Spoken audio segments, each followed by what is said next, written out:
Salam Tuhan memberkati kita. Semoga kita semua dalam keadaan sehat walafiat untuk mendengarkan firman Tuhan.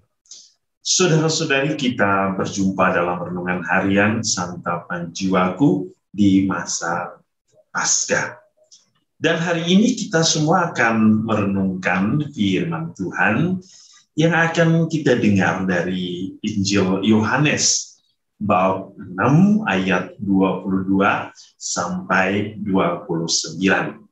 Mari kita semua diundang untuk mendengarkan firman Tuhan. Inilah Injil suci menurut Yohanes. Pada keesokan harinya, orang banyak yang masih tinggal di seberang melihat bahwa di situ tidak ada perahu selain daripada yang satu tadi, dan bahwa Yesus tidak turut naik ke perahu itu bersama-sama dengan murid-muridnya, dan bahwa murid-muridnya saja yang berangkat. Tetapi sementara itu beberapa perahu lain datang dari Tiberias dekat ke tempat mereka makan roti sesudah Tuhan mengucapkan syukur atasnya. Ketika orang banyak melihat bahwa Yesus tidak ada di situ dan murid-muridnya juga tidak, mereka naik ke perahu-perahu itu lalu berangkat ke Kapernaum untuk mencari Yesus. Ketika orang banyak menemukan Yesus di seberang laut itu, mereka berkata kepadanya, "Rabi, bila mana engkau tiba di sini?" Yesus menjawab mereka, "Aku berkata kepadamu, sesungguhnya kamu mencari aku bukan karena kamu telah melihat tanda-tanda, melainkan karena kamu telah makan roti itu dan kamu kenyang. Bekerjalah bukan untuk makanan yang akan dapat binasa, melainkan untuk makanan yang bertahan sampai kepada hidup yang kekal, yang diberikan Anak Manusia kepadamu. Sebab dialah yang disahkan oleh Bapa Allah dengan meterainya." Lalu kata mereka kepadanya, "Apakah yang harus kami perbuat supaya kami mengerjakan pekerjaan yang dikehendaki Allah?" Jawab Yesus kepada mereka, "Inilah pekerjaan yang dikehendaki Allah, yaitu hendaklah kamu percaya kepada Dia yang telah diutus Allah." Demikianlah sabda Tuhan, terpujilah Kristus. Saudara-saudari yang dikasihi Tuhan, Santo Agustinus pernah berkata, "Believe and you will see." Percaya, maka engkau akan melihat. Itulah yang menjadi ungkapan Yesus hari ini ketika ia berjumpa dengan orang banyak yang mencari Dia setelah mereka melihat mujizat penggandaan roti. Yesus berkata kepada mereka yang mencari Dia, "Sesungguhnya kamu mencari aku bukan karena kamu telah melihat tanda-tanda, melainkan karena kamu telah makan roti itu dan kamu kenyang." Lalu Yesus pun berkata, "Kalau kamu ingin hidup di dalam Allah, maka lakukanlah pekerjaan yang dikehendaki Allah." Dan untuk bisa melakukan kehendak Allah, maka langkah pertama yang harus dilakukan adalah percaya. Percaya atau beriman kepada Allah memampukan seseorang untuk mengerti maksud dan tujuan Allah. Percaya memampukan seseorang untuk melakukan pekerjaan Allah.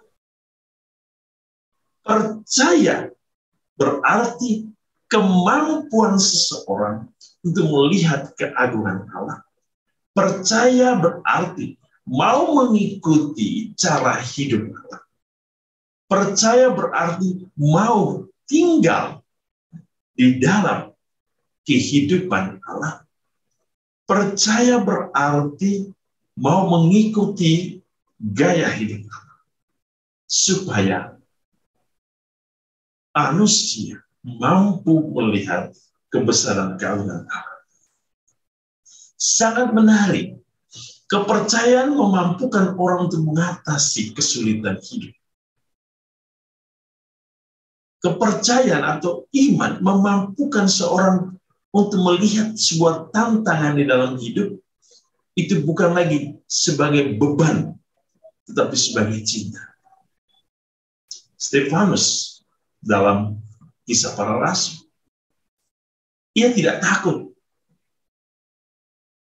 Ia tidak pernah berhenti untuk mewartakan kebenaran.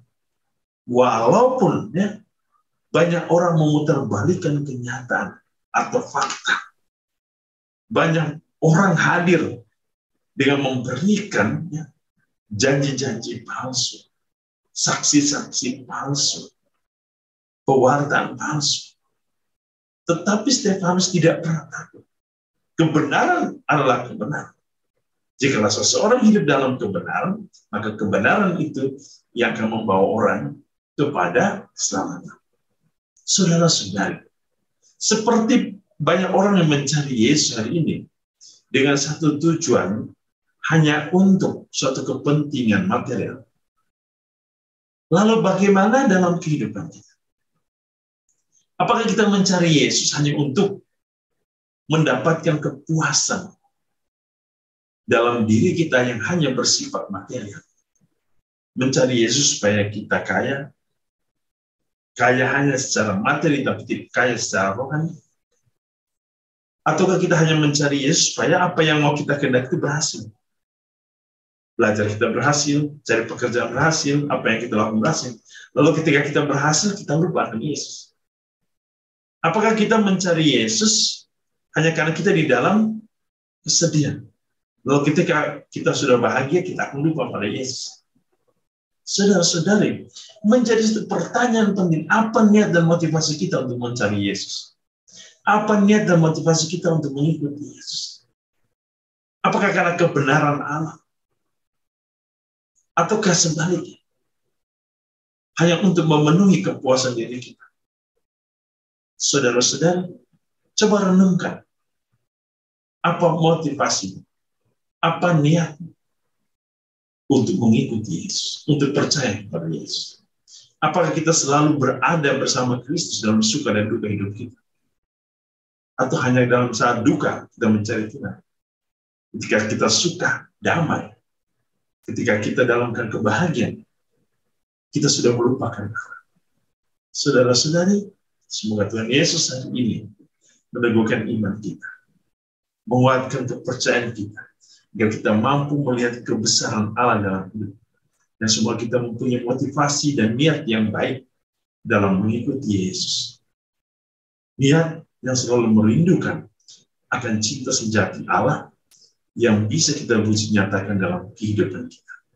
Tuhan Yesus menyembuhkan kita, menguduskan kita, memberkati kita dengan berkat-Nya yang berlimpah. Dalam nama Bapa dan Putra dan Roh Kudus. Amin.